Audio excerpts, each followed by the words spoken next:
Good morning. Thank God we made it.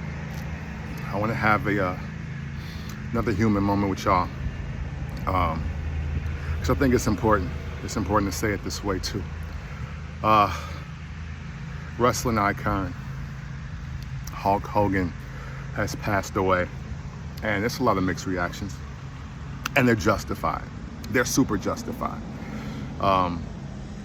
Because on one hand, for people that are real wrestling fans that have been around since the 80s, we know the impact that the character, the trademark Hulk Hogan, Hulkamania, all of that had on wrestling, even today. To fast forward, you don't get a John Cena if it isn't for the seeds that were planted with Vince McMahon and Hulk Hogan, ironically, right? Ironic where the world is today. But I'm not really going to talk about that. Look, me and my comrade, J.R. Bang, we're going to talk about that more. First Black Champ podcast. We have already got the appetizer, if you will, the reaction episode already out. So y'all check it out when you got some time. And then we'll be back on Sunday to talk wrestling like nobody else in the world. You already know what we do. What I want to talk about is everything else. I want to talk about you. I want to talk about you. And when I say you, the people that, yesterday, now you're so pro-black, you're so anti-racism, you're so elated that a person has died because of a racist rant from 10 years ago. And to be fair, there are some other racist implications, situations, and occurrences, right?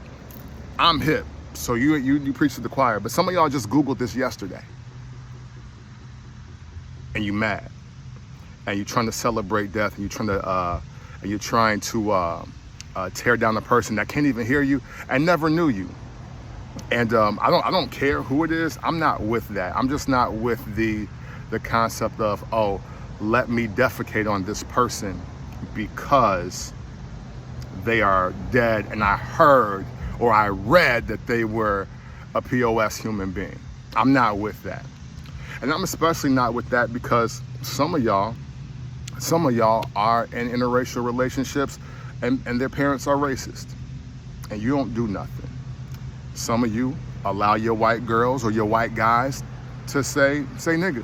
You know what I'm saying? Oh, but it's cool because it's the A, Some of you have biracial children. And they're not well liked, and you don't do anything.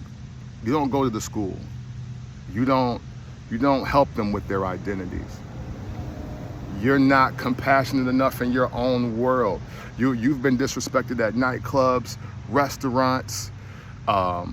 You live in a community where you're probably called the cops on and discriminated against, and you don't do anything. But we got tons of smoke for Terry Bollea now that he's dead. And that's what I can't get jiggy with. You dig what I'm saying? Like, that don't make any sense to me. My thing is just keep the same energy. Keep that same energy for Mr. Wilson. Keep that same energy for the next time you feel discriminated against. If you feel that strongly about it, then you do something about it. But do something about it in the real world, not on the internet, not on these social apps where we do it for the likes and the threads, because a lot of this conversation that y'all are having, you're doing it because y'all not even in a 1 mile radius. You'll never be in arm's reach of each other. And that's what's pathetic about it to me.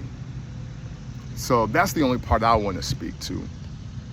My grandma didn't raise my mama to raise me to be a person that celebrates nobody's death, no matter what it is. Sorry. So sorry I'm not on the hate train with y'all because I was raised better than that. Sorry. But at the same time, man, live your life, do what you do. As the great Prodigy once said, do your thing, and now do mine, kid. Stay out of my way. Have a happy Friday, and just know that always and consensually, it's love.